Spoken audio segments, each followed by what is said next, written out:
PHE कार्यालय के pump house में ताला जड़ दिया गया और पीएचई कार्यालय के महिला इंजीनियर को गांव के बीच में ही घेर कर विरोध प्रदर्शन किया। अनंतर क्षेत्र का निरीक्षण कर पेयजल आपूर्ति दुरुस्त करने का आश्वासन देने के बाद स्थिति सामान्य हुई और पंप हाउस को दिए गए ताले की चाबी वापस कर दी गई। रानीगंज प्रखंड अंतर्गत तिराड़ ग्राम पंचायत के चेलोद गाँव क्षेत्र के कोटालपाड़ा और बथानपाड़ा इलाके की महिलाएं मंगलवार को विरोध प्रदर्शन में शामिल हुई। क्षेत्र के निवासियों ने ये बातें कही। কি হয় আমাদের তিন মাস ধরে জল নেই।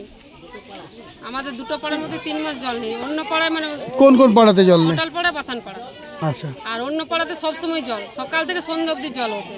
তো এগুলো নিয়ে কখনো পঞ্চায়েত প্রধানকে? পঞ্চায়েত প্রধান সব করেছি, প্রধানও কিছু করেনি, পঞ্চায়েতও কিছু করেনি, কেউ কিছু করেনি। আমরা মহিলারা দু পাড়া মিলে আমরা বার হয়েছি, ওই জন্য আমরা তালা মেরে দিয়ে এসেছি। তো আজকে তো দেখলেন, সমস্ত দেখালেন তো পিএইচি আধিকারিককে? দেখাইছি, পুলিশ এসেছিল এমনকি। তো কি বলছেন? পুলিশে বলছে যে তোমরা ইয়েকে জানো, পার্টি পঞ্চায়েতকে। আমরা পঞ্চায়েতে গিয়েছিলাম আগেই, পঞ্চায়েতের প্রধানকে জানিয়েছি, প্রধানও কিছু করলো না।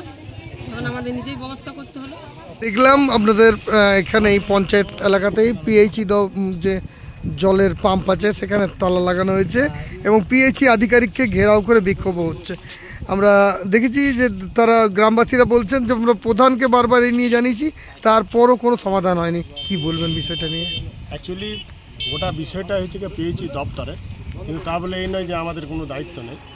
আমরা যথা জায়গাতে সব জায়গাতে আমরা খবরও দিয়েছি এবং আমাদের এমনই ভৌগোলিকভাবে আমরা বসবাস করি যে জেলেদের 1% প্রচুর জল। এই জলের যদি আপনারা নমুনা দেখবেন আর কি, যে কতটা জল আমাদের ওয়েস্ট হচ্ছে, নষ্ট হচ্ছে। আমাদের লাস্টে একটা পুকুর আছে, পিএইচি জলে প্রায় ভরে গেছে, এত পরিমাণে জল ওখানে আমাদের চলে যাচ্ছে। কিন্তু আমাদের এই যে আমাদের কোটালপাড়া, হ্যাঁ,